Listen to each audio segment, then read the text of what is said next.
I was supposed to be an electrical engineer, so I went to Caltech, Mm-hmm.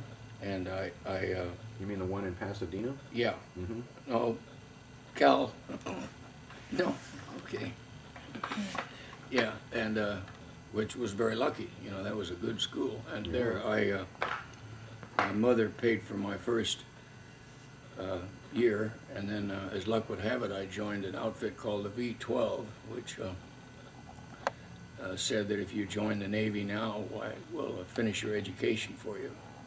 They didn't promise it because they couldn't, but in my case, they did. They put me through the rest of Caltech, and then I went into the Navy, you know, like for real on ships and stuff like that. And what year was that you went into the Navy? 1945. It was just at the end of World War II, which is lucky for me, because the ship I was on, which was a miserable tub, had been hit by a kamikaze plane.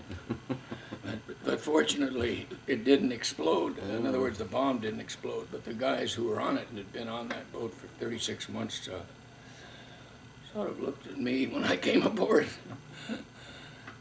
And you missed all the action. Yeah.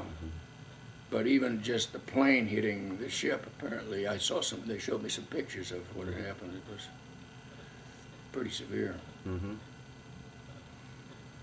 And then were you playing gigs while you were doing Caltech, or was it still being a hobby? Or what's the status? No, as a matter of fact, some of my colleagues, especially the sophomores who used to help us with our homework sometimes, sort of politely suggested that I should continue a movie career, you know. I mean, a music career.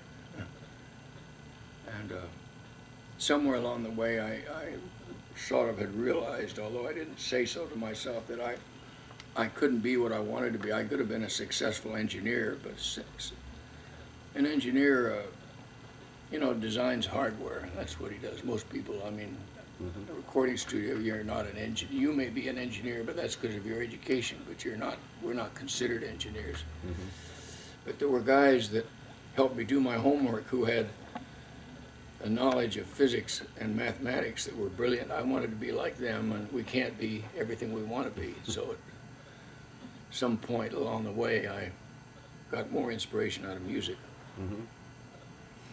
And what era did you hit it full time? You decided that engineering wasn't it, and music was going to be it, and you hit it full time and started? When I got out of the service, I came back and was going,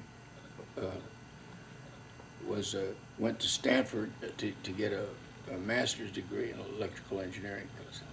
I have to say that sounds impressive, but the Caltech didn't have room for me. But then Stanford I was pretty lucky to get there, and I did one semester there, and I did well, actually better than I did at Caltech. But meanwhile, my buddies in Santa Barbara, who'd all come back from the service, kept working on me, and They were pulling you back into all of a music. sudden, after that semester, I just took a leave and came down to Santa Barbara, and I enrolled in UCSB, which was not the fancy campus it is today. It was just on the hill there, and just took a music major.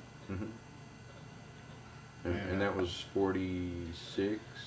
Yeah, it'd be 47. 47? And I can still remember that I came home and said, I'm going to be a jazz musician to my mother, and her eyes rolled back in her head and spun several times, and tears came down her cheeks, but I got to hand it to her. She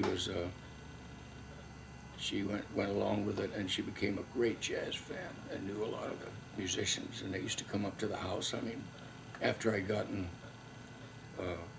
with bands like Woody and Stan and Toshiko, came up, and so she was wonderful that way. I know so many people whose parents, you know, just disapproved of jazz so much that well, the ones I know persevered, I guess, but others just caved in.